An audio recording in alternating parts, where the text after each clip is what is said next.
Assalamualaikum warahmatullahi wabarakatuh. Perkenalkan, nama saya Muhammad Aldi Nazib dengan NIM 251111161100008. Pada kesempatan kali ini, saya akan menjelaskan materi tentang fonetik dengan menggunakan peta konsep. Pada peta konsep ini terdapat 3 bagian. Ada pengertian fonetik, ada jenis-jenis fonetik, dan ada transkripsi fonetik. Kita masuk ke bagian pertama, yaitu pengertian fonetik. Fonetik adalah cabang fonologi yang mengkaji bagaimana bunyi-bunyi bahasa tanpa melihat apakah bunyi tersebut membedakan makna kata atau tidak. Contohnya, seperti pada kata tidak bisa diucapkan menjadi endak dalam percakapan sehari-hari. Fonetik akan mengkaji perbedaan bunyi tersebut dari segi cara pengucapan dan perubahan bunyinya, tanpa membahas apakah maknanya berubah atau tidak. Jadi, yang diperhatikan dalam fonetik adalah bunyi itu sendiri, bukan maknanya. Selanjutnya, ada jenis-jenis fonetik. Jenis-jenis fonetik terbagi menjadi 3. Yang pertama, ada fonetik artikulatoris, ada fonetik akustik, dan ada fonetik auditoris. Yang pertama ada fonetik artikulatoris. Fonetik artikulatoris adalah fonetik yang mengkaji bagaimana bunyi bahasa dihasilkan oleh alat ucap manusia, seperti bibir, lidah, gigi, langit-langit, dan pita suara. Dalam fonetik artikulatoris ada 2 hal utama yang dibahas, yaitu ada tempat artikulasi dan cara artikulasi. Tempat artikulasi adalah tempat terjadinya hambatan udara saat bunyi diucapkan. Contohnya seperti bunyi B, P, dan M disebut bunyi bilabial karena dihasilkan oleh kedua bibir. Selanjutnya ada bunyi T, D, dan N disebut sebagai bunyi alveolar karena lidah menyentuh gusi. Selanjutnya ada bunyi K, G, dan Eng dihasilkan di bagian belakang lidah sehingga disebut bunyi velar. Selain itu, ada juga cara artikulasi, yaitu cara udara keluar saat menghasilkan bunyi. Contohnya, seperti bunyi P dan T termasuk bunyi letup, karena udara ditahan lalu dilepaskan.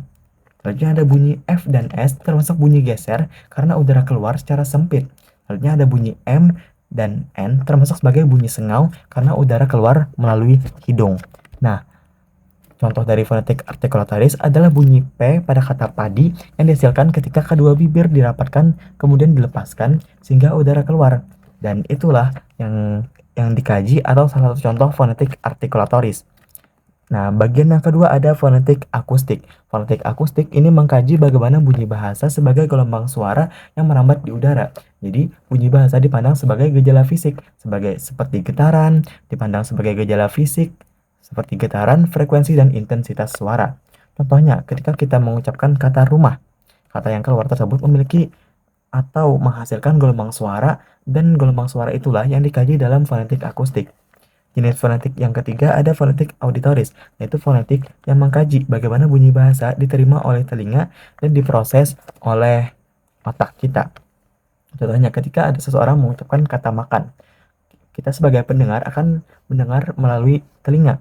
Kemudian, otak akan memproses kata tersebut dan memahami bahwa itu adalah kata makan. Nah, proses diterima dan mendengar inilah yang dikaji dalam fonetik auditoris. Selanjutnya ada transkripsi fonetik, yaitu bagian ketiga dari peta konsep ini. Nah, transkripsi fonetik adalah penulisan bunyi-bunyi bahasa sebagaimana bunyi itu diucapkan menggunakan lambang fonetik dan ditulis di antara tanda kurung siku seperti ini. Huruf fonetik sendiri dibuat dari huruf alfabet Latin yang dimodifikasi atau diberi tanda diakritik karena jumlahnya hanya 26, sedangkan bunyi bahasa yang dihasilkan jauh lebih banyak daripada itu. Dalam kajian linguistik internasional sendiri, dikenal ada abjad fonetik, yaitu The International Phonetic Alphabet atau disingkat IPA. Contohnya sendiri bisa kita lihat dari huruf E, di mana dia memiliki 2 bunyi, yaitu E dan E.